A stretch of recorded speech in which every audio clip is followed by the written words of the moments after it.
pag-iisip at ng buong lakas mo. So yan po ang unang sinasabi po ng ating Panginoon. Mahalin po natin ang ating Panginoon ng buong lakas, buong pag-iisip at buong lakas po natin.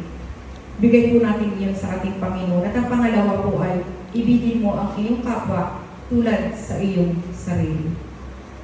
Sana po, kung gaano po natin kamahal ang ating sarili, pagmamahal po natin sa ating sarili ay doon din po nawa ang ibigay natin sa ating kapwa.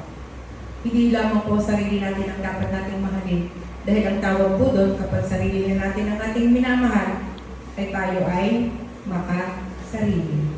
Kinakailangan po ay kung anong halimbawa, meron tayong blessing na meron tayong natatanggap, share po natin sa ating kapwa. Alam naman po natin yung hindi po nangangailangan. Ano po? Tayo po ay magpasalamat tayo dahil sa mga panahon ngayon na talaga po napakahirap ng buhay. Tayo po ay narito at nakatayo. Tayo po ay nakakasamba. Tayo po ay nakakapagpuri at nakakapagpasalamat sa ating Panginoon. Dahil po ang mga blessing ay binibigay po niya sa atin. Paano naman po yung iba? Ano po? Yung iba po ay kumisan, halimbawa po, kaya po kumisan hindi daw po makasimba. Halimbawa, mamamasahe pa. O kung ano po man po kadahilanan dahil po ay talaga naman po ang buhay po natin ay hindi po pare-pareho at hindi po tayo pantay-pantay na ginawa ng ating Panginoon. Ano po? May mataas, may mababa, may mayaman, may mahirap. Pasalamat na lang po kung saan po tayo mapupunta doon. Ano po? So, at pasalamat na lang po tayo sa Panginoon at ibinigay po niya sa atin ang buhay. At tayo may buhay, at tayo may lakas. Ano po? At tayo po ay higit po sa lahat. Buo po ang ating Panginoon.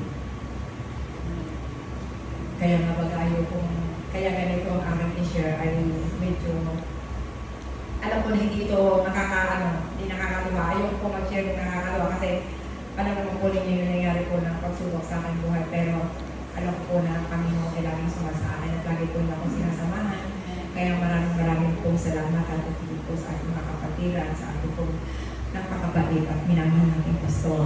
Dahil siya pong laging nariyan sa tabi natin, sa akin po, at sa mga kapatiran sa Morning Derbo. Ano po, sobrang po ang aking pasasalamat at sa mga oras po nang ako po ay nalulungkot at nagbuka na papunta doon ng aking share. Ano po, sabi ko nga, hindi ko dadalhin. Para huwag akong makaiyak. Ano po, so kumbaga ay, pasalamat kada morning sa mga devotion ng aga ko busy, 3:35 ako excited na ano kaya yung mensahe niya ng araw na ito. So napakaganda kasi nga po iba't iba ano po, kahit magkapareho yung mga verse, ay may iba't iba naman pong reveal na sinasabi. May kanya-kanya pong pumapasok sa ating mga ano para po ipaliwanag po sa ating yung mensahe ng ating Panginoon. May kanya-kanya po yung kaya po napakaganda. So po, lagi po magpapalakas sa akin. Ano po, talaga pong napakahirap ng buhay na wala kang ka-partner. Ikaw ay nag-iisa sa buhay. Kaya po binabati ko yung mga buo pa po hanggang ngayon. Pagulog mo, kapay ka lang yung tinutulog mo sa mga oras na ito. Ay talaga naman po, congratulations po. Hawa po ay mas pagkalugar mo po kayo ng Panginoon ng mas mahabang buhay. At talaga pong patuloy po ang inyong pagmamahal sa buong pamilya. Ano po? Nasaan ba po ako? Ako na pa. Okay. Ito na po, patapos na po at kung saan po napapunta. Maraming salamat. So, ayun nga po, ang kalawang utos po, yung ibigin mo ang iyong kapwa tulad sa iyong sarili. So, ito naman po yung katlo. Sabi daw po ay ang pagmamahal sa Diyos ay pagmamahal sa kapwa. Sapagkat maipamamalas natin sa Diyos ang ating pagmamahal hindi lamang sa pamamagitan ng pagkakaroon ng mabuting ugnayan sa Kanya, kundi maging sa pagkakaroon maging sa pagkakaroon ng mabuting ugnayan sa ating kapwa at hindi lang ang mabuting pakikipag-ugnayan sa ating Panginoon. Pakikipag-ugnayan din po sa ating kapwa.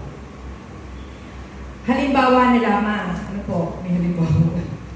Halimbawa na lamang po ay yung nagdarasal at nagsisimba. Nagdarasal at nagsisimba ka, ngunit dahil hindi mo nais na tumulong at magbigay sa iyong kapwa. Ano po? Sa sitwasyong ito, hindi mo maipagmamalaki o hindi mo maipamalas ang tunay na pagmamahal sa Diyos. Sapagkat kung ano ang ginagawa natin sa ating kapwa, ay sa Diyos natin ginagawa. Kaya tandaan po natin mga kapatid, ako ay nagtatapos na ano po. Kung ano po yung ginagawa po natin sa kapwa, ayun po ang ginagawa po natin sa Diyos. Kaya po laging isipin po natin na tayo po ay gumawa po ng nakabubuti para po hindi lamang po para sa ating sarili, kundi ganoon na din po sa ating kapwa. Ano po? Katulad po ng sinasabi po dito na tayo naman po daw ay simba, lagi po tayo nananalangin, pero wala naman po tayong pakialam sa ating kapwa.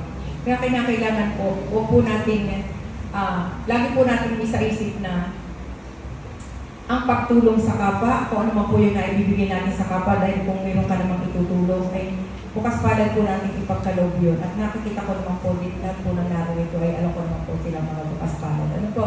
So sa conclusion na po tayo, ang pagsunod sa kalooban ng Diyos ay mabisang paraan upang makamta natin ang liwanag at katotohanan. Ito ay ginawa ng Diyos upang matiyak ang espiritual na ating kaligtasan at upang mapagtagumpayan natin ang buhay dito sa mundong ibabaw. Isang magandang umaga po sa inyong lahat. Sa Diyos po ang kapurihan. Marami po